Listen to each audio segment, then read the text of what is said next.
that banjo is just very little more than a half of a gourd.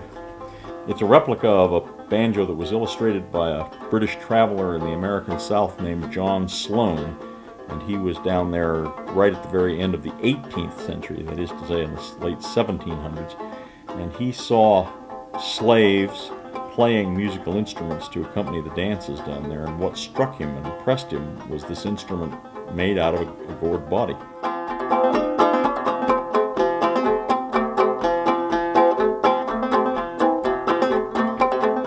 So this instrument really is the original ancestor of the modern banjo. Slaves brought these in their minds. They didn't bring real ones, but in their minds they brought the idea of their tribal instruments and their tribal music and dance with them.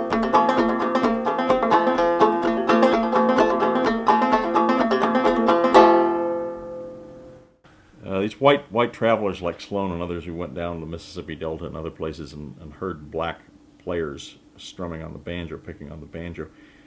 Eventually there was a group of musicians who got tied up with this music, and whether they got tied up because they were in the traveling circuses that went down through the South, or whether they worked on the Mississippi riverboats, whatever their background was, they came into contact with black slaves playing the banjo, and my feeling about it is that they were completely knocked over by the polyphonic, rhythmic, this otherworldly sound of the banjo, which didn't come from the European sources that white Americans were used to hearing.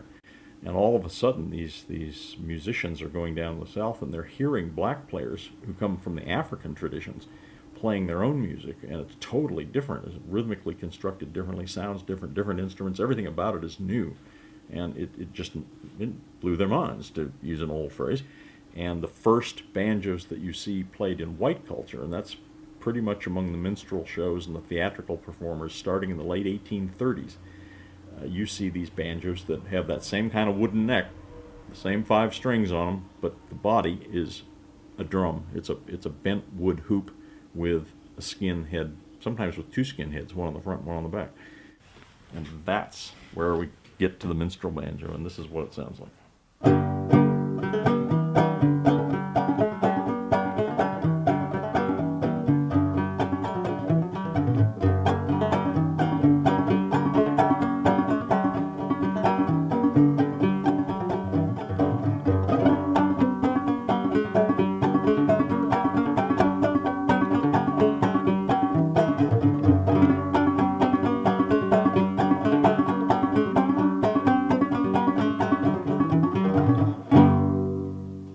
After the Civil War, the banjo was slimmed down, it was made smaller and shorter, and it was made fancier. And instead of appealing to a professional theatrical crowd, the banjo was now pitched toward amateur players, and particularly to women. And banjo makers in New York and Boston and Philadelphia during the 1870s particularly, and on into the 80s and 90s, they wanted to sell the banjo to everybody and make it a universal American instrument. And they were largely successful. When it became a cultural, high-class thing to do, banjos got fancier. They made them out of better woods. They carved the heels into floral patterns. They started to put pearl inlays on the fingerboard, brass wire inlays, just to make the instrument aesthetically pretty as well as beautiful sounding. They also began to put metal rims underneath the head of the body to try to improve the sound, to make it ring prettier, to make it sound more like a bell brass ring, to make it resonate longer, so that you could play classical music. And by 1890s, people were playing traditional European-based classical music on the 5-string banjo using a finger-picking style, which I wouldn't even start to try to emulate. It's not that easy to learn, and there are very few players in that style today.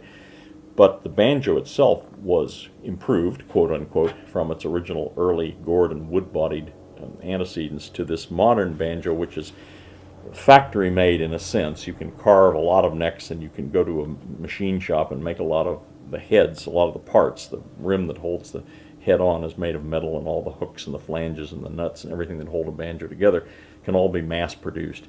And then so the banjo making companies for almost the last century, certainly since 1900, have been producing instruments that they can turn out in fairly large numbers.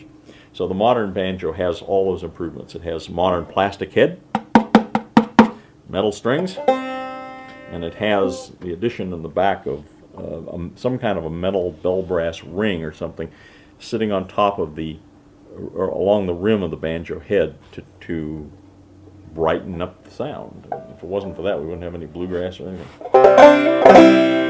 That's more like what we hear for the banjo.